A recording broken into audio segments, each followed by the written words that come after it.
오늘 함께 보실 하나님의 말씀은 마가복음 14장 32절에서 42절 말씀입니다. 그들이 겟셋마네 하는 곳에 이름에 예수께서 제자들에게 이르시되 내가 기도할 동안에 너희는 여기 앉아 있으라 하시고 베드로와 야고보와 요한을 데리고 가실새 심히 놀라시며 슬퍼하사 말씀하시되 내 마음이 심히 고민하여 죽게 되었으니 너희는 여기 머물러 깨어 있으라 하시고 조금 나아가 땅에 엎드려 될 수 있는 대로 이 때가 지나가게서 지나가기를 구하여 이르시되 아빠 아버지여 아버지께는 모든 것이 가능하오니 이 잔을 내게서 옮기소서. 그러나 나의 원대로 마시고 아버지의 원대로 하옵소서 하시고 돌아오사 제자들이 자는 것을 보시고 베드로에게 말씀하시되 시몬아 자느냐 내가 한 시간도 깨어 있을 수 없더냐 시험에 들지 않게 깨어 있어 기도하라. 마음에는 원이로되 육신이 약하도다 하시고 다시 나아가 동일한 말씀으로 기도하시고 다시 오사 보신즉 그들이 자니 이는 그들의 눈이 심히 피곤함이라. 그들이 예수께 무엇으로 대답할 줄을 알지 못하더라. 세 번째 오사 그들에게 이르시되 이제는 자고 쉬라 그만되었다. 때가 왔도다. 보라 인자가 죄인의 손에 팔리느니라. 일어나라 함께 가자. 보라 나를 파는 자가 가까이 왔느니라. 아멘. 네. 오늘은 너무나도 유명한 겟셋마네 기도. 예수님께서 이제 금요일 날 저녁에 바로 가롯 유다한테 배신을 받고 이제 팔리기 바로 그 직전에 있는 그 기도의 시간을 보여주고 있습니다. 이 겟셋마네라고 하는 곳에 이뤘을 때는 예수님은 여기에 처음 온 것이 아니었습니다. 누가복음 6장 12절과 13절에는 이렇게 기록하고 있습니다. 이때에 예수께서 기도하시러 산으로 가사 밤이 새도록 하나님께 기도하시고 누가복음 22장 39절에 예수께서 나가사 습관을 따라 감난산에 가심에 제자들도 따라갔더니 이렇게 감난산은 예수님께서 자주 오셔서 기도를 하시는 장소였습니다. 그렇기에 이제 가롯 유다도 여기에 예수님이 계실 거라는 걸 알 수 있고 배신을 할 수 있었던 장소였는데 여기서 주님께서는 기도를 하시게 됩니다. 기도를 하시는 것은 바로 예수님이 온 삶에 있어서 항상 제일 모든 사람들이 알 수 있는 예수님의 특징이 하나가 있다면 바로 예수님은 기도하는 사람이었다는 것이었습니다. 그래서 제자들도 예수님에게 이제 물어봤을 때 주님 우리가 어떻게 기도할 바를 가르쳐 달라고 묻듯이 예수님께서는 항상 중요한 시기마다 기도를 하셨고 시간을 내서 기도하셨고 사람들을 피해서 따로 홀로 가셔서 기도를 하시는 그런 습관을 갖고 계셨고 심지어 12 제자들도 선택하실 때도 기도한다는 모습이 누가복음 6장 12절과 13절에 기록되어 있습니다. 이때 예수께서 기도하시러 산으로 가사 밤이 새도록 하나님께 기도하시고 밝음에 그 제자들을 부르사 그 중에서 12를 택하여 사도라 칭하셨으니 이렇게 예수님은 항상 매순간 기도를 하시면서 하나님과 동행하는 삶을 살았었습니다. 그리고 이 12 제자들 중에서 제일 아끼고 제일 귀하게 여기는 이 세 제자 베드로와 야고보와 요한을 데리고 가실새 심히 놀라며 슬퍼하사 이 세 제자들은 예수님이 변화되는 모습도 본 제자들이고 예수님께서 가까이 함께 하셨던 제자들인데 그들에게 말씀하시되 내 마음이 심히 고민하여 죽게 되었으니 너희는 여기 머물러 깨어 있으라 하시고 예수님께서 제일 신뢰할 수 있고 제일 친하게 여겼던 그 제자들에게 깨어 있으라고 함께 기도해 달라고 부탁을 하십니다. 그리고 그 부탁을 하시면서 예수님께서 엄청 다른 구절들에선 피땀을 흘리시면서 기도하시는 모습을 보이고 있습니다.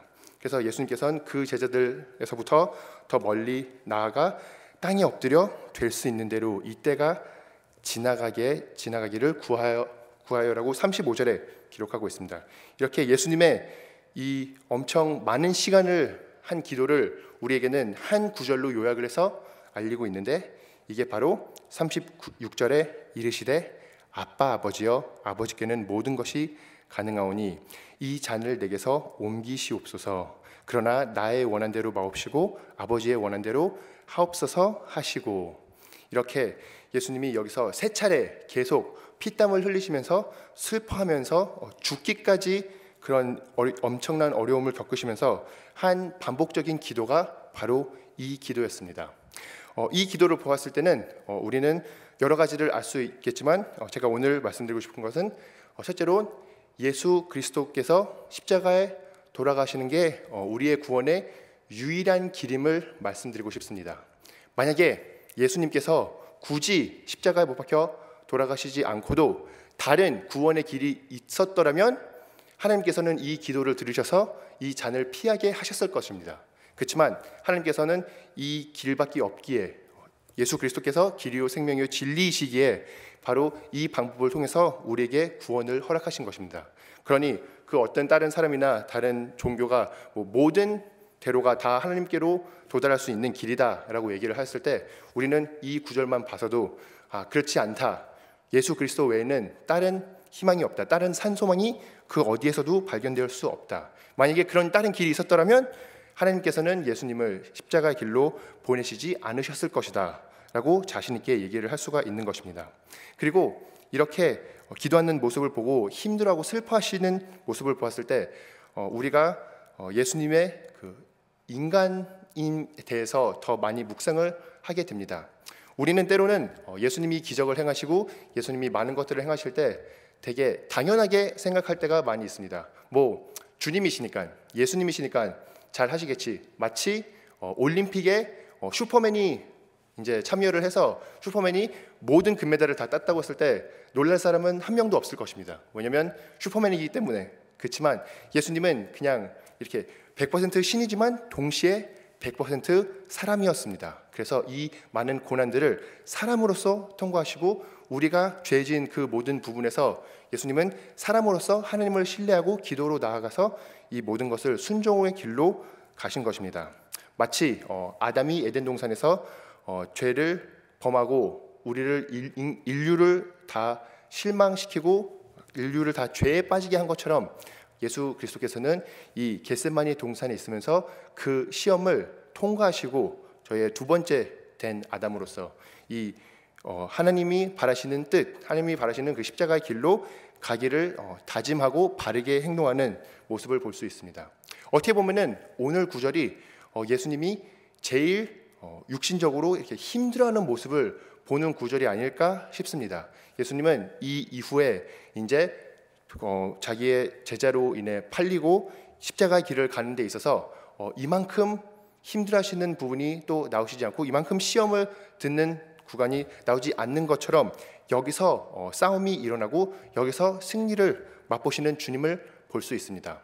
그리고 주님께서 말씀하시는 것도 제자들에게 깨어 있으라고 얘기를 하고 자는 모습을 봤을 때도 1시간도 함께 기도를 할 수 없었느냐라고 물어보시면서 바로 우리에게 알려주시는 영적 진리가 우리는 그냥 시험을 당했을 때 그것을 이겨내는 것이 아니라 우리는 미리 주님 앞에 나와 기도로 무장을 하고 우리가 시험을 받기 전에 이렇게 기도로 깨어 있어야지만 우리가 하나님을 신뢰하고 하나님을 순종할 수 있는 그런 예수 그리스도를 닮은 삶을 살 수 있다는 것을 보이고 있습니다. 그러니 우리는 이 말씀을 보았을 때 예수님께서도 이렇게 준비를 하셔야 됐고 기도를 하셔야 됐고 이렇게 주님께 하나님께 의지하여 나가야 되셨다면 그러면 또한 우리가 얼마나 더 많이 주님 앞에 기도로 나가고 오늘 하루를 살아감에 있어서 이렇게 새벽 기도의 자리나 개인 기도의 자리에서 무장을 해야 되지 않는가 한번 묵상하시길 간절히 소망합니다. 주님께서는 이렇게 기도하시는 가운데 분명한 것이 있습니다. 본인이 사람으로서 바라시는 게 있었습니다. 그게 바로 십자가의 길을 피하는 것이었습니다. 왜냐하면 물론 인간으로서 십자가 못 박혀 죽는 것은 굉장히 고통스러운 일이고 여기서 주님이 자기 제자들로부터 부인을 받고 모든 사람들이 다 그를 조롱하고 이렇게 어떻게 보면은 쪽팔린다고 할 수 있는 그런 장면들을 많은 수치를 받을 수 있는 그런 여러 가지의 고통들을 받게 되십니다. 그렇지만 예수님께서 이렇게까지 힘들어하시는 제일 큰 이유는 인류상 한 번도 있지 않았던 본인이 영원토록 아버지와 함께 교류를 하며 친밀하게 생활해 오고 사셨는데 이 순간만큼에는 하나님으로부터 떨어져야 된다는 것이 제일 큰 고난이었고 제일 큰 고통이었을 것입니다. 죄를 다 본인이 지고 죄를 짐으로써 죄인으로서 하나님으로부터 버림을 받는 자가 되고 그 하나님의 온전한 완벽한 분노를 다 대신 체험해야 된다는 그 입장의 자리를 가는 자로서 그 잔이라고 하는 게 바로 하나님의 죄에 대한 심판, 죄에 대한 분노를 다 주님께서 지으시고 가셔야 된다는 것에 몹시 힘들어하고 있는 예수님의 모습을 볼 수 있습니다. 비교가 될 수 있을지는 모르겠지만 혹시 자녀들을 잃어버리신 적이 있으신가요? 뭐 쇼핑몰에 가서 잃어버렸건 아니면 어렸을 때 부모님을 잃은 기력이 있으시다면 그 순간만큼 절망스럽고 좌절스러운 일이 없었을 것입니다. 어린아이로서 저도 예전에 그리스에서 쇼핑몰에서 부모님을 잃어버린 적이 있는데 정말 엄청난 그 좌절의 순간들이 그때가 초등학생이었는데 지금도 기억에 남을 정도로 많은 그런 슬픔과 힘듦이 있었었는데 지금 온전한 하나님께서 예수님이 하나님과 완벽한 그 관계 속에서 그 관계가 바로 분리되어야 된다는 것, 떨어져야 되고 그 관계가 잃어버려져야 된다는 그 과정 속에서 예수님께서는 이 잔을 최대한 피하게 해달라고 기도를 하고 간구를 하고 있습니다. 그렇지만 예수님께서 주기도문을 가리켰을 때처럼 여기서도 우리에게는 결국 하나님의 뜻이 이루어 달라고 기도를 합니다. 그러나 나의 원대로 마옵시고 아버지의 원대로 하옵소서. 이게 바로 예수님이 완벽하게 하나님을 따르고 하나님을 죽기까지 순종한 모습을 보이는 그 기도입니다. 우리는 때론 믿음이 부족해서 기도를 했을 때 왠지 저희가 하나님께 간구한 기도가 들리지 않을 것 같아서 우리는 그냥 간단하게 나의 뜻대로 하지 마옵시고 하나님의 뜻대로 하옵소서라고 그냥 가볍게 붙일 때가 더 많이 있고, 아니면 우리가 원하는 건 확실히 있고 우리는 그렇게 됐었으면 진짜로 바라고 있는데 그냥 어쩔 수 없이, 그렇지만 결론적으로는 하나님의 뜻이 이루어질 것이니까 그냥 하나님의 뜻이 이루어 주소서라고 붙일 때가 있지만 주님께서는 이 기도를 하셨을 때는 신령과 진정으로 이 말씀을 하신 것입니다. 본인이 원하는 게 확실히 있으시지만 그것보다 더 원하는 것이 있다면 그게 바로 나의 원한 대로 마옵시옵고 아버지의 원한 대로 하옵소서. 하나님의 뜻을 이루기 위해서 오신 예수 그리스도께서는 이것을 기도와 삶으로 증명하셨습니다. 그렇게 우리가 이것을 본받았을 때 모든 것들이 내가 기도하고 간구한 대로 이루어지지 않았을 때 나는 그냥 그것을 인정하는 거에서 끝나는 것이 아니라 내가 오히려 그것을 감사할 수 있는가, 내가 그것을 오히려 하나님께 영광으로 돌릴 수 있는가. 주님, 제가 기도하고 간구한 게 있었지만 그 뜻대로 이루어지지 않았습니다. 그렇지만 제 뜻대로 이루어지지 않은 것에 감사합니다. 주님의 뜻이 대신 이루어진 것이 더 기쁘고 더 행복하고 더 주님의 지혜와 분별력을 의지하고 따르겠습니다 하는 그 마음가짐으로 우리가 이렇게 예수님의 발자취를 따라 예수님이 제일 힘들어하셨던 그 순간 가운데 하나님의 뜻을 더 바랬던 것처럼 우리 또한 모든 상황 속에서, 모든 기도 제목 속에서 하나님의 뜻을 더욱더 바라시길 간절히 소망합니다. 이렇게 주님이 기도를 하시고 반복적으로 하시면서 제자들이 자는 모습을 계속 보았을 때 제자들마저도 예수님께 어떻게 대답할지를 모른다고 기록하고 있습니다. 40절에 보면 다시 오사 보신즉 그들이 자니 그들이 눈이 심히 피곤함이라 그들이 예수께 무엇으로 대답할 줄을 알지 못하더라. 이렇게 아무리 제자들도 함께 기도에 깨어있기를 바랬지만 결론적으로는 육신의 연약함으로 인해 더 기도를 하지 않고 계속 잠드는 모습을 봅니다. 이렇게 세 차례나 예수님께서 두 차례 부탁하시고 세 번째에 깨우시면서까지 계속 제자들이 주님을 따르지 않는 그런 모습을 보는데 예수님은 결론적으로 모든 이 제일 어려운 과정을 혼자 하셔야 됐었던 것이고, 이렇게 아담이 실패한 데서 예수님께서 성공하시고 예수님께서 순종하시는 모습을 보일 때 이것을 바로 히브리서 5장 7절에서 9절에는 이렇게 설명하고 있습니다. 그는 육체에 계실 때 자기를 죽음에서 능히 구원하실 이에게 심한 통곡과 눈물로 간구와 소원을 올렸고 그의 경건하심으로 말미암아 들으심을 얻었느니라. 그가 아들이시면서도 받으신 고난으로 순종을 배워서 온전하게 되었은즉 자기에게 순종하는 모든 자에게 영원한 구원의 근원이 되시고. 아멘. 그렇습니다. 첫 번째는 바로 그의 경건하심으로 말미암아 들으심을 얻었다고 합니다. 우리는 이 상황을 바라보았을 때 다시 제 뜻이 아니라 하나님의 뜻이 이루어져 달라고 하는 그 기도를 이해하는 거에 따라서 마치 그렇지만 결론적으로 예수님의 기도를 하나님께서 들으시지 않으셨구나 라고 이해를 할 수가 있는데, 성경 말씀은 그것이 바로 하나님의 기도를 들으신 걸로 설명을 하십니다. 그의 경건하심으로 말미암아 들으심을 얻었으니라. 그것이 왜냐하면 바로 예수 그리스도께서 진정으로 바랬던 게 결론적으로 바랬던 게 하나님의 뜻이 이루어지는 것이었고, 그 이루어짐이 일어났기에 예수님의 기도를 받으셨습니다. 그리고 예수님이 아들이시면서도 받으실 고난으로 순종함을 배워서 온전하게 되었은즉, 예수님은 그 이전부터 죄를 한 번도 지은 적이 없으시고 십자가에 가실 때까지 한 번도 죄를 본인이 직접 짓지 않았기 때문에 여기서 얘기하는 그 온전함은 순종함에 있어서 그냥 죄를 안 지었다는 것이 아니라 하나님을 완벽하게 따랐다는 것, 그 부분에 있어서 온전하게 되었은즉 자기에게 순종하는 모든 자에게 영원한 구원의 근원이 되시고라고 기록을 하고 있는데, 이렇게 예수님께서는 예수님마저서도 아들이시면서도 받으신 고난으로 순종함을 배워야 됐다면은 우리 또한 얼마나 더 많은 여러 가지 고난의 시간들을 통해서 순종함을 배워야 되지 않겠습니까? 우리의 삶 가운데 어려움이 있었을 때 그 어려움들을 통해서 주님 앞에 나아가시길 간절히 소망합니다.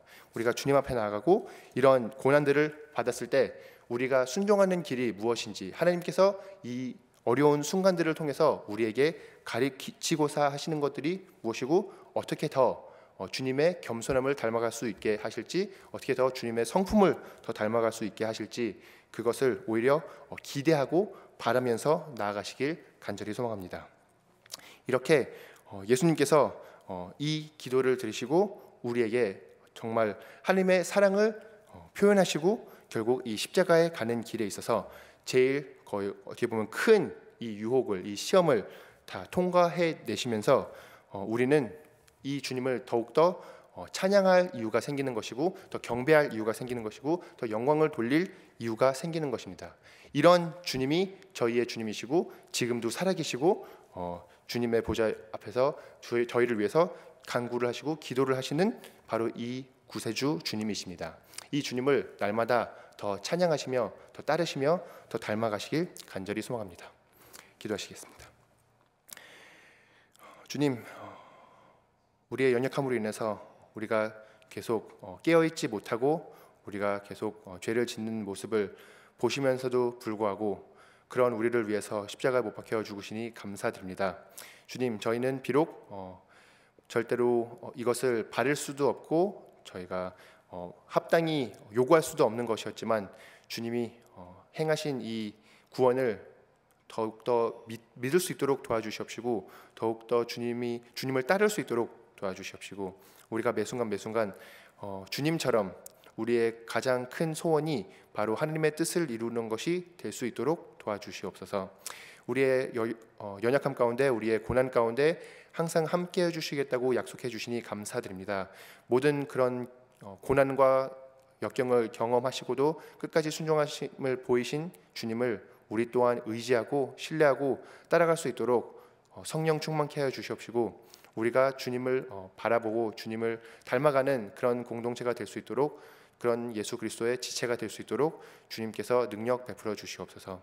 주님을 의지합니다. 오늘 하루 사는 가운데서도 더 깨어있어 기도와 말씀으로 나갈 수 있도록 도와주시옵시고 이 모든 말씀 예수님의 이름으로 기도드립니다. 아멘.